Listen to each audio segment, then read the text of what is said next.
Olá amigos do canal Medo Noturno. Boa noite e sejam bem-vindos a mais um vídeo. Quem fala com vocês é o Dante, seu parceiro para a Hora dos Sustos. Irei acompanhar vocês daqui pra frente contando os relatos mais bizarros e sombrios que puder. Então vai lá e pega uma xícara de café e vem ouvir os relatos de hoje. Para ter uma experiência mais imersiva e envolvente, utilize fones de ouvido. Prontos? Vamos começar. O som era fraco, mas insistente. No começo, Lucas pensou que fosse um problema na tubulação, algum cano antigo vibrando com a passagem da água.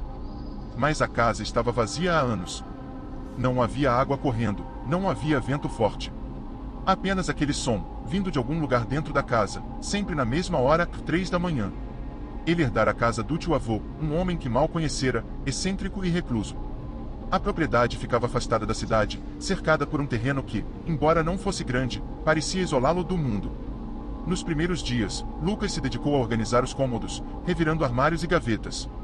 Encontrou livros antigos, documentos, cartas sem remetente e algumas anotações enigmáticas em papéis amarelados. Seu tio-avô tinha interesses estranhos, pelo que parecia. Havia registros sobre fenômenos inexplicáveis, símbolos desenhados à mão e até mesmo descrições detalhadas de acontecimentos que ele próprio testemunhara. A sensação de que algo estava errado começou com pequenos detalhes. A porta da cozinha, que ele tinha certeza de ter trancado, amanheceu aberta. Uma das cadeiras da sala parecia ter sido arrastada alguns centímetros. Um cheiro peculiar, algo entre madeira queimada e terra molhada, impregnava os corredores em determinados momentos. Lucas tentava racionalizar. Era uma casa velha, sujeita a rangidos e mudanças naturais. Mas então vieram os ruídos. Toda noite, às 3 da manhã, um som baixo e ritmado surgia de algum ponto da casa. Lucas passou 3 dias tentando identificar sua origem, perambulando pelos corredores escuros, encostando o ouvido contra as paredes, descendo até o porão, mas nada. O barulho nunca parecia vir do mesmo lugar. Às vezes, vinha do teto, outras vezes parecia vir das entranhas da casa, como se algo estivesse se movendo dentro das paredes. Na quinta noite, ele decidiu gravar. Configurou seu celular para captar qualquer som e foi dormir.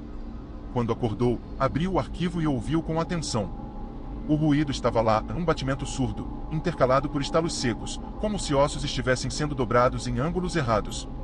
Mas então veio algo mais. Entre os ruídos, havia sussurros. Não palavras claras, mas murmúrios que se misturavam ao som ambiente. Lucas sentiu um arrepio subir pela espinha. Voltou à gravação várias vezes, tentando discernir algo, mas só captava fragmentos desconexos.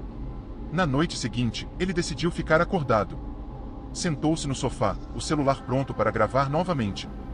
Quando o relógio marcou 3 da manhã, os ruídos começaram. Lucas prendeu a respiração.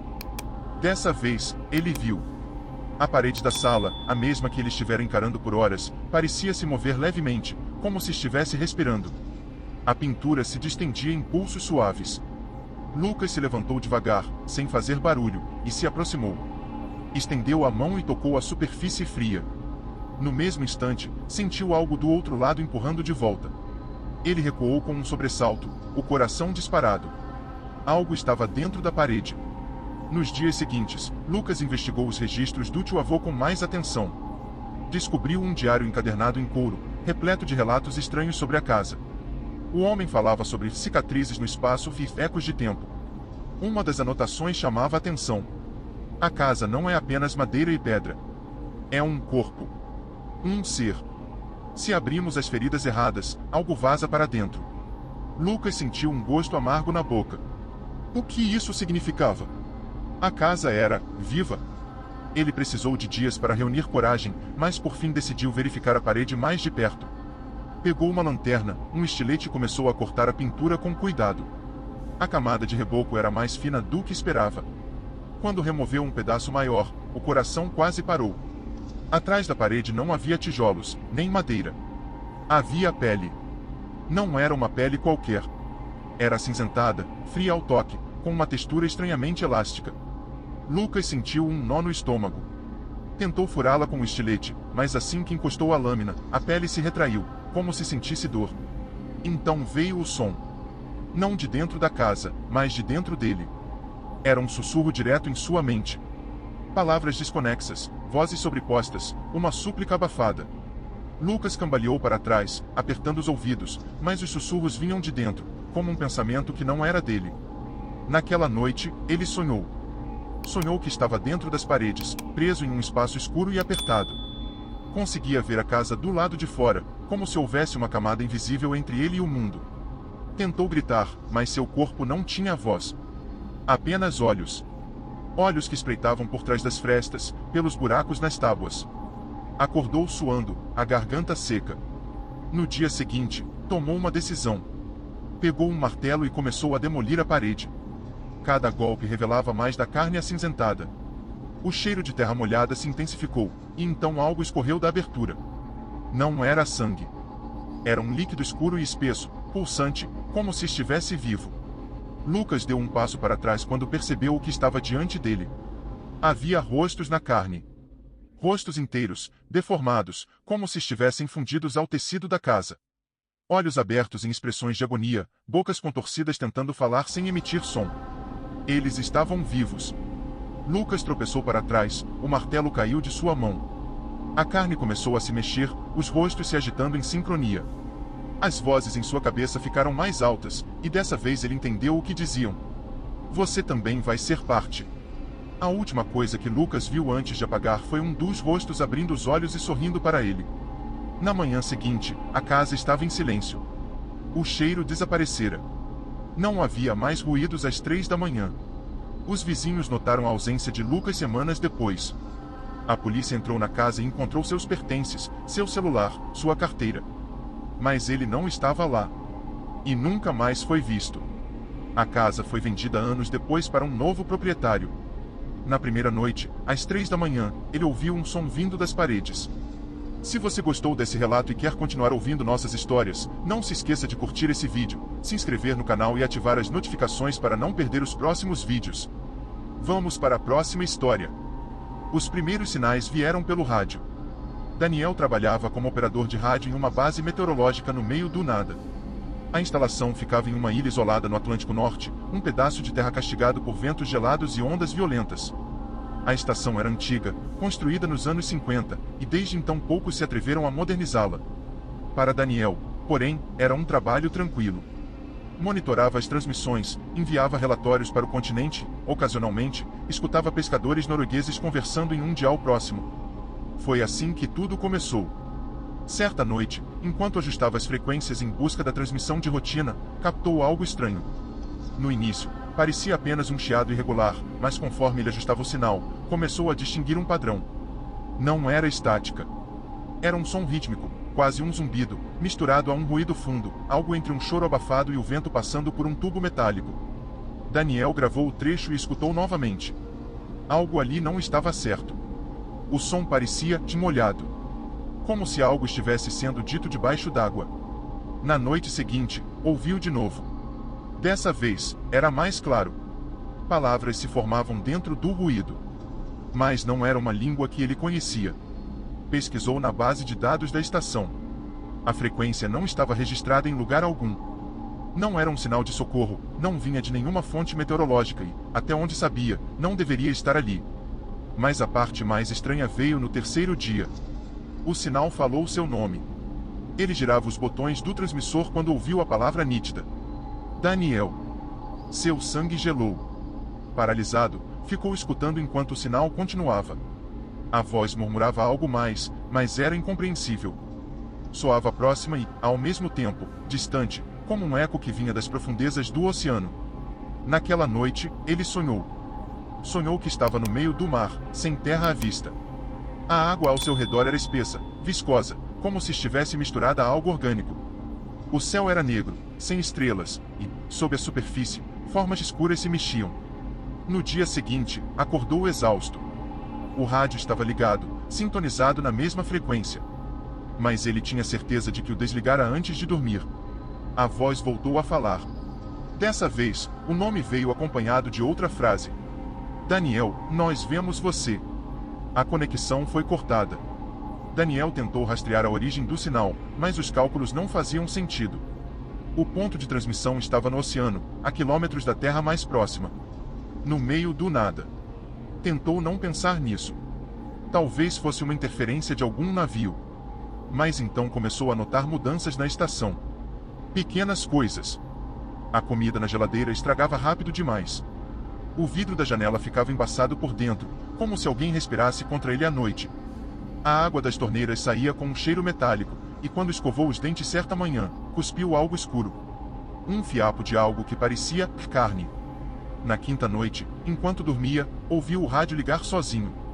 Ele se levantou, sentindo o estômago revirar, e foi até a sala de controle. O som encheu o ambiente assim que abriu a porta. Não mais sussurros. Era um coro. Várias vozes, fundindo-se em um murmúrio angustiante. O barulho veio acompanhado de um estalo forte na estrutura da estação, como se algo tivesse se chocado contra ela do lado de fora. O medo tomou conta. Pegou um casaco e saiu para ver. O vento era cortante, e as ondas batiam com violência contra as rochas. Mas então percebeu. A água estava errada. O mar ao redor da estação parecia mais denso, mais escuro. Como se estivesse apodrecendo. Um cheiro forte, algo entre sal e carne podre, impregnava o ar. Daniel segurou o fôlego e deu um passo à frente. E então viu. No limite entre o mar e a escuridão da noite, algo emergia da água. No início, pensou que fossem troncos de madeira, detritos de algum naufrágio. Mas quando a lua refletiu sobre a superfície, percebeu que eram dedos. Dedos enormes, saindo da água, retorcidos, com pele flácida e encharcada, como se pertencessem a algo que esteve tempo demais debaixo d'água. E havia mais. Entre os dedos, corpos enredados. Rostos pálidos inchados de afogados, boiando como se estivessem presos em uma imensa teia orgânica. Olhos abertos, vidrados. E, lentamente, eles se voltaram para Daniel. O rádio explodiu em estática. A voz agora era clara. Venha para nós. Daniel recuou, o terror o paralisando. Os corpos começaram a se mexer. Não nadavam, não afundavam. Apenas eram puxados, como se fossem parte de algo maior. Algo que o chamava. Correu de volta para a estação e trancou a porta. O rádio continuava a emitir o chamado, cada vez mais alto. As paredes tremeram. E então, silêncio. Na manhã seguinte, o mar parecia normal outra vez. Mas Daniel não conseguiu mais dormir. Sabia que não havia imaginado. Sabia que algo estava lá. No último registro feito antes de sua partida, escreveu: o rádio continua chamando. A água tem cheiro de morte. E às vezes, no meio da noite, vejo rostos me observando do lado de fora. O problema é que estou no alto do penhasco. E não há terra abaixo de mim. Apenas o mar. Ele deixou a estação antes que sua estadia terminasse. Nunca falou sobre o que aconteceu. Mas, anos depois, soube de um detalhe que o deixou sem fôlego. A frequência que ele ouvirá foi captada novamente, décadas depois. Em outro ponto do oceano. Milhares de quilômetros de distância. E, dentro da transmissão, uma única palavra foi identificada. O nome dele. E aí, amigos do canal? Me respondam uma coisa. A que horas vocês estão assistindo a esse vídeo? Quero saber quem são os corajosos que ouvem esses relatos à noite. Bora pro próximo. Hector trabalhava como restaurador de arte em um museu especializado em peças antigas. Sua vida era meticulosa, cheia de rotinas precisas. Acordava às 6, tomava café sem açúcar, chegava ao museu antes dos colegas e passava o dia mergulhado no cheiro de verniz e tinta velha. Gostava da previsibilidade das coisas. Não havia surpresas no mundo da restauração, apenas paciência, cuidado e o lento retorno de algo antigo à sua forma original. Mas então chegou a pintura. A remessa viera de um monastério abandonado no interior da França. Um conjunto de relíquias do século XVII, todas em estado precário. Entre crucifixos lascados, vitrais trincados e manuscritos embolorados, havia a tela. Ela era grande, maior do que a maioria das obras que o museu costumava restaurar.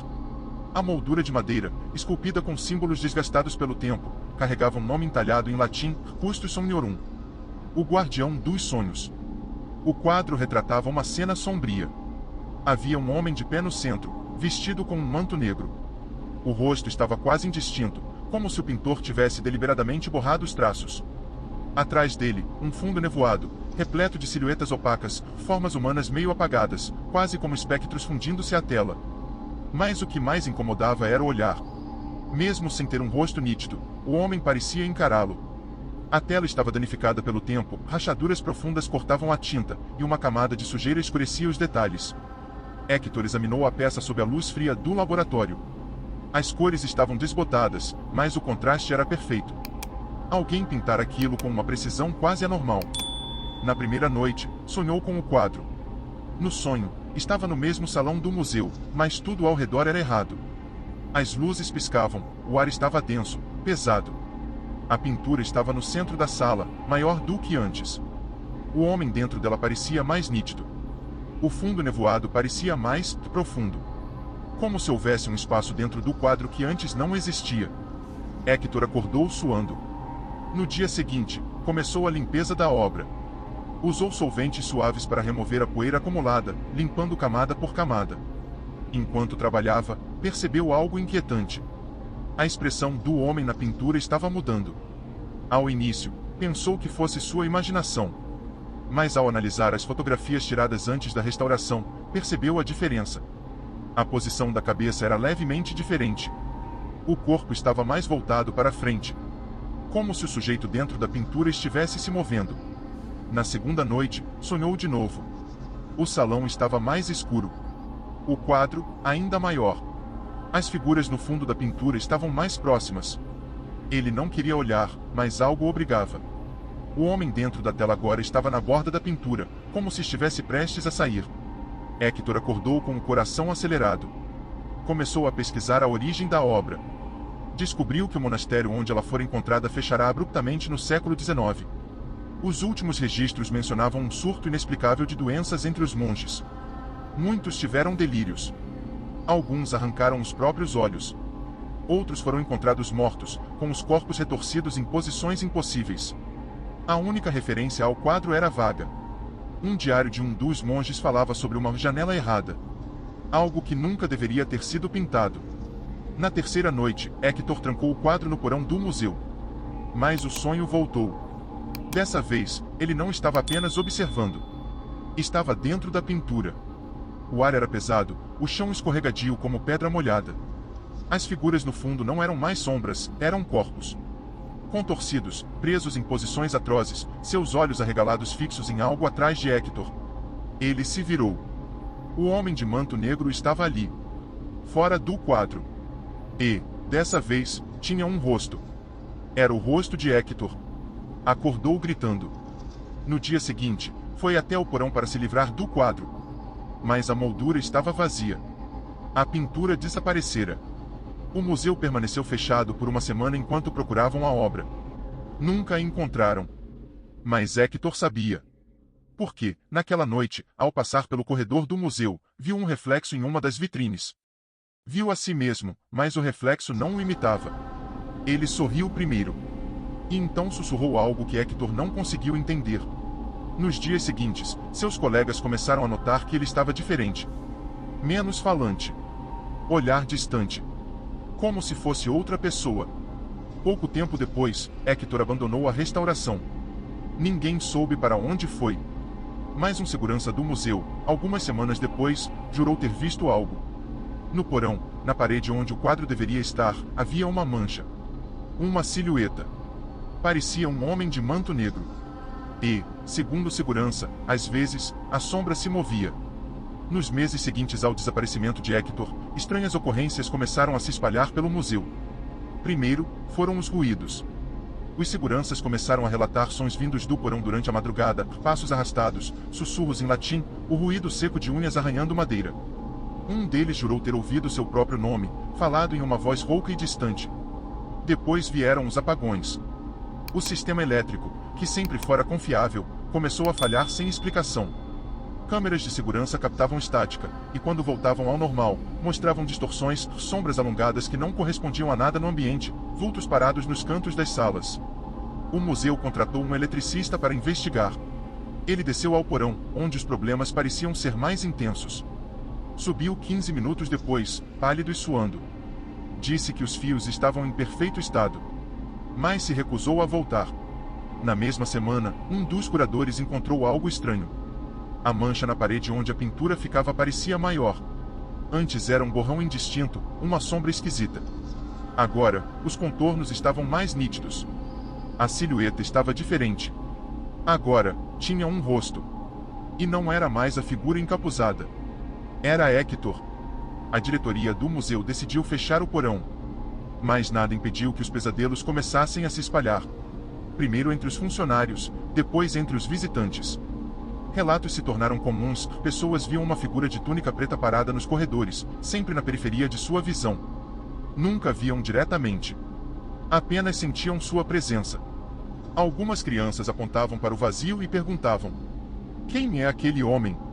Mas o pior ainda estava por vir. Numa manhã, a polícia foi chamada ao museu. Um dos restauradores foi encontrado morto na sala de arquivos. Seu corpo estava contorcido, os braços dobrados em ângulos errados, os olhos arregalados fixos no teto. Havia algo gravado na madeira ao lado do corpo. 2 palavras: Custos Somniorum. O guardião dos sonhos. O museu fechou por tempo indeterminado. Mas algo permaneceu. Porque algumas noites depois, um dos seguranças, ao passar em frente à entrada trancada do porão, ouviu algo vindo lá de dentro. Uma respiração. E um sussurro, abafado, quase perdido no silêncio. Nós nunca fomos uma pintura. Nós apenas precisávamos de uma porta. Se você está gostando dos relatos e gostaria de nos apoiar, inscreva-se no canal e ative o sininho de notificações para receber os próximos vídeos. Seu apoio é essencial para nós. Vamos para o próximo relato. Mateus era um homem de hábitos discretos. Gostava de café sem açúcar, lia jornal impresso e sempre pegava o mesmo caminho para o trabalho.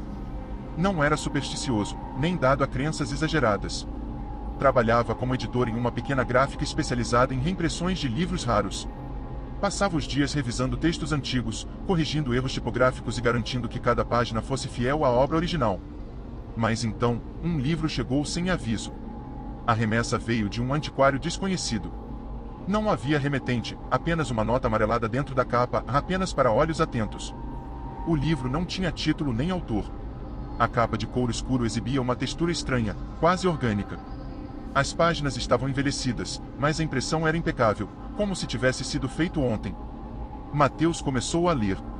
Era uma coleção de relatos, escritos de maneira objetiva, quase documental. Pequenas histórias narravam eventos estranhos, aparentemente sem conexão. Uma mulher que enxergava rostos dentro das sombras do quarto. Um homem que recebeu uma ligação de seu próprio telefone, enquanto o aparelho estava na gaveta. Um garotinho que desapareceu por semanas e voltou sem memória, mas que todas as noites murmurava um nome que ninguém conhecia. Mateus ficou intrigado. Mas quando virou a página, o livro mudou.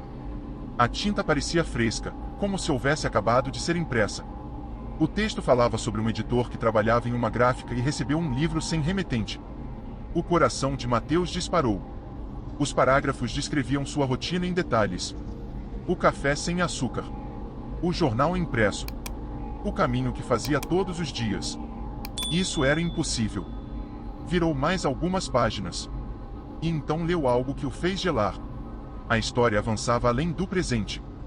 Contava o que ele faria em seguida, iria até a cozinha, beberia água, pegaria o telefone e ligaria para um amigo para contar sobre o livro. Lentamente, Mateus fechou o volume.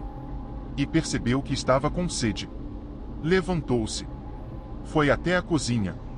O copo já estava em cima da pia, esperando para ser usado. Sentiu um frio na espinha. Voltou para o livro e pulou algumas páginas. O relato continuava, descrevendo cada uma de suas ações. Dizia que ele tentaria queimá-lo, mas o fogo não pegaria.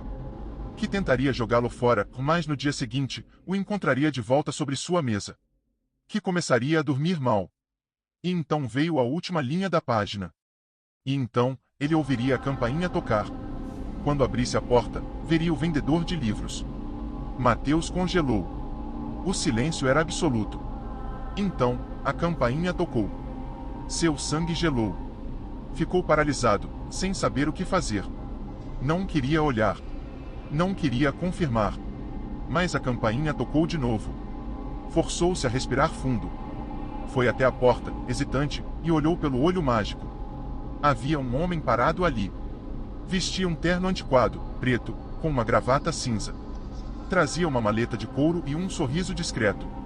Seus olhos estavam baixos, como se soubesse que estava sendo observado. Mateus não o abriu. O homem esperou. E então deslizou um envelope por baixo da porta. Mateus não se moveu. Ouviu os passos do estranho se afastando. O som desapareceu na noite. Demorou minutos até que finalmente pegasse o envelope. Dentro, havia uma folha dobrada. Uma única frase estava escrita nela. Agora que você leu, é seu. Mateus olhou para trás. O livro ainda estava lá, aberto em uma nova página, com um novo capítulo, escrito em tempo real. Nos dias seguintes, Mateus tentou ignorar o livro. Trancou-o em uma gaveta. Depois, colocou-o dentro de uma caixa e empurrou para o fundo do armário. Mas sempre que voltava do trabalho, encontrava-o sobre sua mesa, aberto exatamente onde havia parado. E o pior, as páginas continuavam a ser escritas. O livro narrava sua vida em tempo real. Cada movimento, cada hesitação. Na terceira noite, ele tentou queimá-lo. Segurou as páginas sobre o fogão aceso e esperou as chamas consumirem o papel. Mas a tinta escureceu e a superfície enrugou sem realmente pegar fogo. O couro da capa sequer esquentou. Foi então que percebeu algo terrível. O livro já havia descrito essa tentativa. E já havia escrito o que aconteceria depois. Que ele dormiria mal. Que acordaria no meio da madrugada e veria algo na beira da cama. Mateus sentiu o estômago revirar. Mas, exausto, acabou cedendo ao sono. Foi acordado às 3h17 por uma sensação estranha. Como se o ar ao seu redor estivesse denso, carregado. O silêncio era absoluto. Então, sentiu. Algo tocou seu pé. Mateus congelou. O quarto estava escuro, mas ele soube. Havia algo ali. O livro já havia escrito isso. Reunindo toda a coragem que possuía, acendeu o abajur. O quarto estava vazio. Mas algo estava diferente. O livro, que ele tinha certeza de ter deixado na sala, estava agora sobre o criado mudo. Aberto em uma nova página. Mateus leu com os olhos arregalados. Na noite seguinte, ele tentaria se livrar do livro de vez. Ele dirigiria até um local distante, o deixaria para trás e voltaria para casa aliviado. Mas ao abrir a porta de seu apartamento, ele o encontraria esperando. Mateus se recusou a aceitar aquilo.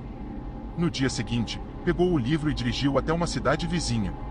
Escolheu um terreno baldio e o enterrou debaixo de um amontoado de entulho. Respirou fundo. Fechou os olhos. Fez questão de dirigir por um caminho diferente na volta. Quando chegou em casa, tudo parecia normal. Até que olhou para sua mesa. O livro estava lá. Aberto. E escrito na última linha. Ele finalmente entenderia. O livro não precisava estar com ele. Ele já estava dentro do livro. Nos dias seguintes, Mateus se isolou. Parou de ir ao trabalho. Evitou o contato com amigos. O tempo se tornou uma coisa fluida, indistinta. Ele não conseguia mais distinguir o que era real e o que estava apenas esperando para ser escrito. Então, na noite do 10º dia, aconteceu. A campainha tocou. Seu coração disparou. Ele não se mexeu. Mas a campainha tocou de novo. E de novo. E de novo. Mateus prendeu a respiração e olhou pelo olho mágico. O vendedor de livros estava lá. Dessa vez, não carregava a maleta. Segurava um caderno. E olhava diretamente para Mateus. A campainha tocou mais uma vez. E então ele falou. Você já sabe o que acontece agora. Mateus não conseguiu conter o grito. Se afastou da porta. Pegou o livro e rasgou suas páginas, pedaço por pedaço. Mas enquanto destruía cada folha, as palavras continuavam surgindo. Sua própria respiração começou a ser narrada. Sua própria angústia. Na última página, havia uma única frase. O livro precisa de um novo dono. Mateus parou. O papel tremia em suas mãos. E então, como se compreendesse algo terrível, pegou uma caneta. E escreveu um novo parágrafo. Na manhã seguinte, ele enviaria o livro para outra pessoa. Alguém que nunca o teria pedido. Mas que o abriria, por curiosidade. E ao lê-lo, o tomaria para si. Mateus respirou fundo. Pegou um envelope. E endereçou para um desconhecido. Apenas para olhos atentos. Antes de irmos para o último relato do dia, se você chegou até aqui e gostou, me conta nos comentários qual foi sua história preferida junto com um emoji de foguete. Agora bora fechar o vídeo com chave de ouro. Rodrigo estava parado ali, na janela de um apartamento desconhecido. O reflexo da luz da rua iluminava seu rosto, e ele olhou para baixo, vendo o movimento da cidade que parecia tão distante e irrelevante agora. Sua mente estava turva, incapaz de processar o que estava acontecendo. Ele tentava se mover, mas seu corpo não respondia. As palavras que ele queria gritar estavam presas na garganta, como se sua voz fosse uma memória distante. Ele queria entender o que havia acontecido, o que era aquilo. Mas a única coisa que sabia com certeza era que ele não estava mais no controle. Ele não era mais Rodrigo. Ele era um espectador. E o pior de tudo era que ele sabia que isso já havia acontecido antes. O vazio que se formava em sua mente parecia familiar, como se ele estivesse revivendo algo. Algo que estava repetindo, e ele não sabia como parar. A janela estava aberta, a brisa fria entrava e tocava sua pele. Mas Rodrigo não sentia. Ele apenas olhava em frente, os olhos fixos na rua, sem piscar, sem emoções. Então, como um pensamento fugaz, ele percebeu a mudança. O reflexo na janela. O homem que havia visto tantas noites antes, estava ali novamente. Mas dessa vez, ele estava no outro lado da janela, atrás dele. Um reflexo não estava mais apenas na superfície de vidro. O homem estava ali. Ele estava dentro de Rodrigo. E o sorriso que antes era estranho e vazio agora parecia satisfeito. Rodrigo tentou desesperadamente controlar seu corpo. Mas suas mãos não obedeciam. Seus pés permaneciam imersos naquele estado de paralisia. Ele só podia ver. Só podia sentir aquele sorriso macabro crescer atrás dele, como se o homem estivesse finalmente se aproximando de sua alma, não mais do seu corpo. O reflexo no vidro agora parecia mais real do que qualquer coisa em sua visão periférica. Ele não estava mais vendo uma simples figura. Ele estava vendo ele mesmo. O homem sussurrou uma vez mais, mas não de uma maneira audível. Foi uma sensação, uma pressão nas palavras que o penetraram como uma onda fria. Agora você sabe, Rodrigo. Nesse momento, o corpo de Rodrigo finalmente respondeu, mas não da maneira que ele queria. Sua mão, que antes estava rígida ao lado da janela, agora se movia involuntariamente, como se tivesse vontade própria. Ele sentiu seus dedos tocarem a superfície do vidro, criando uma linha que se alargava até o ponto de tocar o próprio reflexo do homem. E então, o vidro se distorceu. Rodrigo não conseguiu desviar o olhar. Ele não podia. O vidro começou a se esticar e ondular, transformando-se em algo mais sólido, mais tangível. Não havia mais separação entre ele e o reflexo. O homem na janela se fundia ao seu próprio reflexo. O sorriso ampliava-se, tornando-se grotesco, distorcendo os traços de seu rosto até que seus olhos ficassem completamente opacos. Não era mais um ser humano. Era uma sombra que habitava o espaço de Rodrigo. Rodrigo finalmente teve uma ideia. Ele sabia o que precisava fazer. Ele deveria se mover, correr, fugir. Qualquer coisa para sair daquele lugar, daquela prisão mental e física. Tentou balançar a cabeça, como se tentasse se libertar daquela sensação de sufocamento, mas seus movimentos eram como de uma marionete cujas cordas foram puxadas pelo homem atrás dele. Mas então algo inusitado aconteceu. O reflexo, o homem, que não era mais um reflexo. Ele se projetou para fora da janela, estendendo sua mão para o lado de Rodrigo. A ponta dos dedos do homem tocou a nuca de Rodrigo, e ele sentiu como se sua mente fosse puxada para um lugar vazio, um vazio escuro onde ele não poderia mais sentir nada. Onde ele não poderia mais ser nada. Nesse momento, um grito saiu involuntariamente de sua garganta. Ele estava sendo consumido. Cada fibra de seu ser estava sendo absorvida pela escuridão que o cercava, mas ele não poderia escapar. A sensação era opressiva. Ele sentiu um peso esmagador em seu peito, como se seu corpo estivesse sendo comprimido em algo além do tempo. E então, tudo ficou quieto. Rodrigo se viu em um lugar sem paredes, sem limites. Era um espaço vasto e frio, mas ele sabia, sem saber como, que ele não estava sozinho. O homem estava ali. Ele poderia sentir sua presença. Ouvir seus passos, mesmo que não houvesse som. O homem se aproximou, seu sorriso ainda esticado em seu rosto, agora um misto de alívio e satisfação. Você vai ficar bem, Rodrigo. A voz do homem era agora profunda, reverberante, como se viesse de algum lugar muito distante. E então, ele tocou o rosto de Rodrigo. Mas Rodrigo não sentiu nada. Não sentiu mais nada. Foi como se ele se tornasse parte da própria escuridão, se tornando algo além da realidade, algo além do tempo. Não havia mais nada a fazer. Ele estava preso ali, para sempre. A sensação de ser observado por si mesmo, de ser um reflexo de algo que não entendia mais, o consumia. E o pior, ele sabia que, enquanto isso acontecia, ele estava sendo observado de novo. Por ele. Pelo homem. Pela coisa que uma vez foi ele. Quando o amanhecer finalmente chegou, o prédio ainda estava em silêncio. O apartamento de Rodrigo permanecia fechado. Mas, na janela, alguém estava lá. Apenas observando. E então, amigos do Medo Noturno, gostaram dos relatos? Algum te chamou mais atenção? Me conta aqui nos comentários. E não se esqueçam de se inscrever no canal e ativar o sininho para não perder nenhum vídeo. Estaremos aqui todos os dias. Espero por você aqui. E para vocês não ficarem muito ansiosos até o próximo vídeo sair, vou deixar aqui na tela 2 outros relatos que eu sei que vocês irão gostar. Aproveitem e me deem o feedback de vocês. Fui.